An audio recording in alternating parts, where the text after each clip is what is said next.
Existem momentos em que o medo surge do nada. Não há barulho, não há movimento, não há sinais claros de perigo, apenas aquela sensação primitiva de que algo está errado. Um impulso silencioso que diz para você ficar quieto, não chamar atenção, não respirar fundo demais. Essa história é sobre o que acontece quando alguém ignora esse aviso. Se você gosta de histórias de terror reais ou quase reais, já deixa o like, se inscreve no canal O Lado Oculto e comenta se você já sentiu esse medo inexplicável quando está sozinho no escuro. Agora escuta com atenção. Eu não sou o tipo de médico que costuma receber ligações de emergência de pacientes no meio da noite, então fiquei completamente confuso quando um dos meus pacientes mais recentes me ligou desesperado, implorando para me ver imediatamente. Ele parecia sincero o suficiente para que eu aceitasse encontrá-lo no meu consultório. Aquela decisão, tomada ainda grogue e meio adormecido, é a única razão pela qual minha família ainda está viva. Enquanto me vestia e caminhava até o carro, tentei lembrar tudo o que sabia sobre Lucas. Quando ele chegou até nós, havia ficado surdo por 8 anos após um acidente de carro, o que o tornava o candidato perfeito para os testes. Entre 20 pacientes submetidos à terapia de regeneração do nervo auditivo, ele foi o primeiro a voltar a ouvir. Nas últimas semanas, estava extremamente feliz. Eu não fazia ideia do que poderia ter dado errado. Eu estava tão distraído que nem percebi que os postes de luz da rua estavam apagados. Quando cheguei ao consultório, Lucas já estava parado no canto mais distante do estacionamento, olhando nervosamente ao redor. Iluminado pelos faróis do meu carro, ele acenou freneticamente para que eu desligasse o motor, e em silêncio, insistiu para que eu abrisse rapidamente a porta do prédio.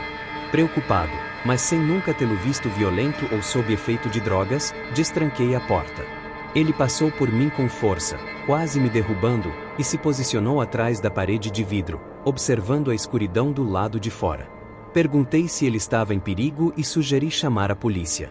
Lucas tentou dizer não, mas interrompeu a própria fala logo no primeiro som da palavra, arregalando os olhos. Depois de mais uma varredura nervosa lá fora, sussurrou que a polícia não poderia ajudar. No consultório, à luz fraca do abajur, ele finalmente começou a falar. Disse que havia começado a ouvir coisas.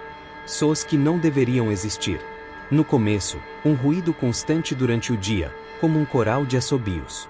Mais tarde, descobriu que conseguia ouvir apitos para cães em um parque. Frequências que humanos comuns não escutam. Mas à noite, tudo mudava. Sempre quando estava sozinho e em silêncio, surgia uma sensação intensa de perigo.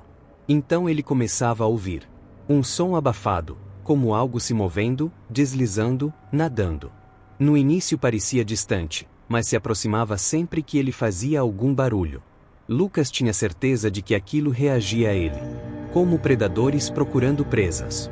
Depois de noites sem dormir, ele entendeu, não eram sons aleatórios. Eram sons de criaturas nadando ao redor da cidade. Criaturas diferentes. Algumas lentas e pulsantes, outras rápidas e agressivas.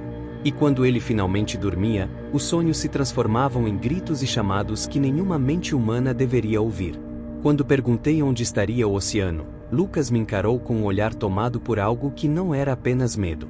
Foi então que ele puxou uma faca debaixo da camisa e me impediu de chamar ajuda. Ele explicou que o barulho afastava eles, como animais evitando um barco.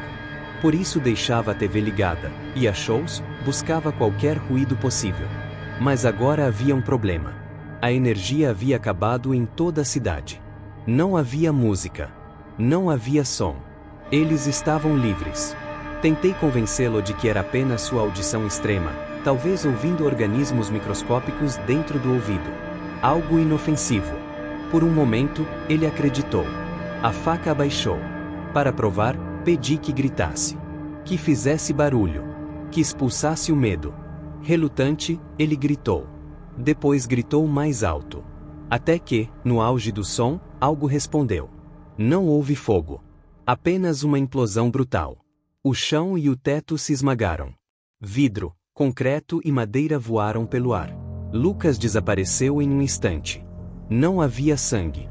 Ele havia sido completamente consumido. Cambaleando para fora do prédio destruído, eu vi a verdade. Aquilo não era microscópico. Era como a marca de uma mordida gigantesca e invisível, grande o suficiente para arrancar metade de um prédio de 2 andares de uma só vez. Lucas estava certo. Eles estão lá fora. Nós somos caçados por criaturas que não podemos ver. E quando você estiver sozinho, no escuro, em silêncio, e sentir aquela vontade irracional de correr, de se esconder, de não fazer barulho, escute esse instinto. Ele pode estar salvando sua vida. Se essa história te arrepiou, deixa o like, se inscreve no canal O Lado Oculto e compartilha com alguém que costuma ficar acordado à noite em completo silêncio. Porque agora você sabe, às vezes, o silêncio é o maior aviso de todos.